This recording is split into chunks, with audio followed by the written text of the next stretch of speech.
Hello and welcome to Clovis Local, our weekly webcast on the events, people, and important news from Clovis, California. In this edition, Congress corrects an injustice against a Clovis soldier and other soul survivors. Fast-moving flames destroy a Clovis group home for boys.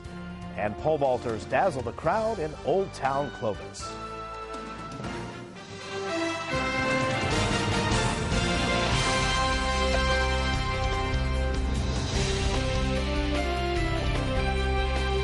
First up, an injustice against a Clovis soldier corrected by Congress. The House and Senate have unanimously approved the Hubbard Act.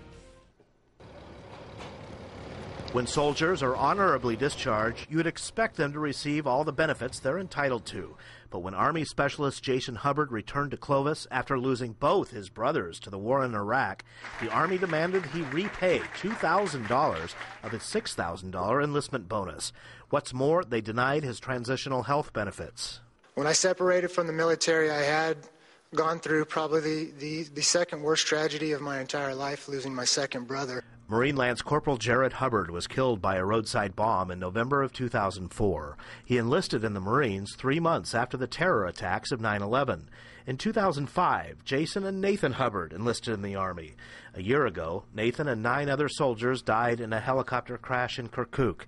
The Army then released Jason as a sole survivor.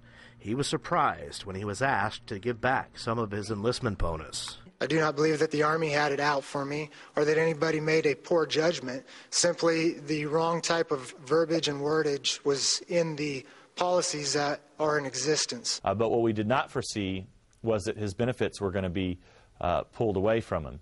And so we were able to fix that with legislation. The Hubbard Act allows a sole survivor who leaves the military early to retain their standard bonus and separation pay. This fixes the process that said that when you get pulled out of combat and you go home to your family, that you have to basically, since you didn't fulfill all your requirements, you have to repay your enlistment bonus and you lose your benefits. Votes in both the House and Senate were unanimous in favor of the Hubbard Act. The President is expected to sign it.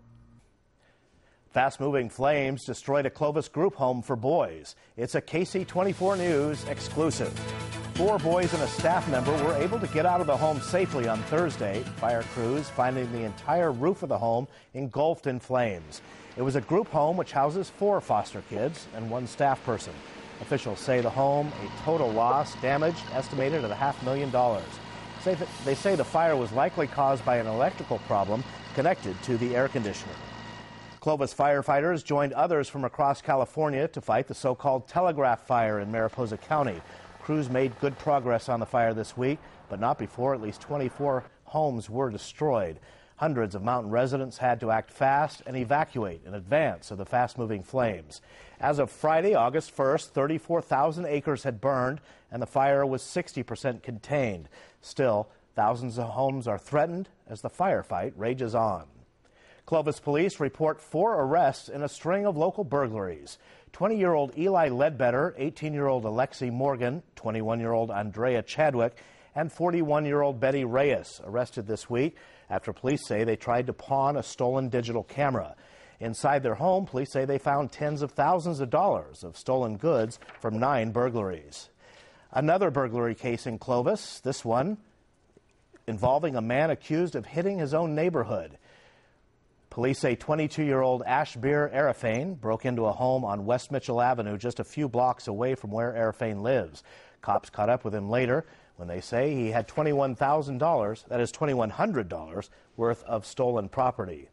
Pole vaulters once again over the top in Old Town Clovis. It's the annual North American Pole Vault Championships. World-class athletes from across the country competing for the top spot. This is video from the event in 2007. This year's event is Friday, August 1st from 5:30 to 9 p.m. on Pulaski between 3rd and 5th Streets. Still to come here on Clovis Local, state employees at the DMV respond to the governor's action, slashing their pay to minimum wage. We'll be right back. The Olympic Games, August 8th on KSEE 24. We've been together for 7 years. You know, we're that right match. Misty makes me better, and I help Misty out too. Our team is like a sisterhood or a marriage, and we saw the big picture. We knew we were going to be a good team. America, get ready. We're going to make it happen. Misty May Trainer, Costa Mesa, California. Carrie Walsh, Saratoga, California, beach volleyball. The world competes right here on KC24. Governor Schwarzenegger has made good on a threat to lay off more than 20,000 state workers and slash the pay of those who remain to the federal minimum wage. Schwarzenegger says he's trying to force the Democratic-controlled legislature to pass a budget which is now more than 30 days overdue. But workers at the Clovis DMV afraid how pay cuts will affect their families. Being able to get paid after coming to work all month, paying my bills, keeping afloat. Now we have to go out and either try and find a second income for us to survive on. Just like all the other PIs, it's going to be a difficult period for us to go through. The state controller says he will not comply with the salary cuts, and several lawsuits challenging the governor's orders are now in the process of being filed. Former Clovis West football coach Marty Martin filing a wrongful termination suit against his former employer.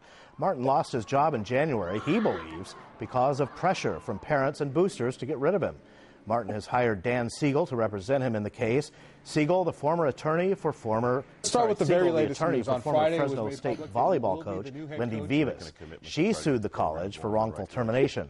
She won that suit. Martin believes his reputation has been damaged from his firing. He addressed the issue in March in an interview on KC24 Sports Central.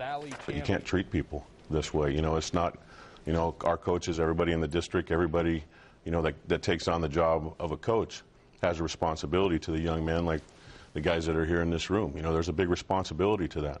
And, you know, you just can't toy with people in those situations and decide, you know, when they uproot their families and they buy into a community and they do the things that you've asked them to do, you know, it's just not right to do that.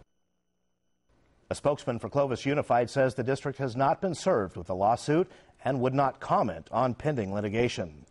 A small private school in Clovis getting a brand new playground. Students and staff at the Charlie Kean Armenian Community School entered a nationwide contest sponsored by Big Lots. They had hopes of winning the $10,000 grand prize, but they came close, winning second place, $2,500.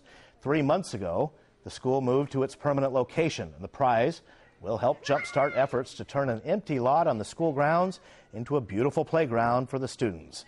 A check presentation will be held on Saturday, August 8th. Thanks for joining us for Clovis Local. If you have a Clovis story idea or you'd like to comment about this webcast, log on to KC24.com. I'm Mark Alger, KC24 News. We'll see you next time.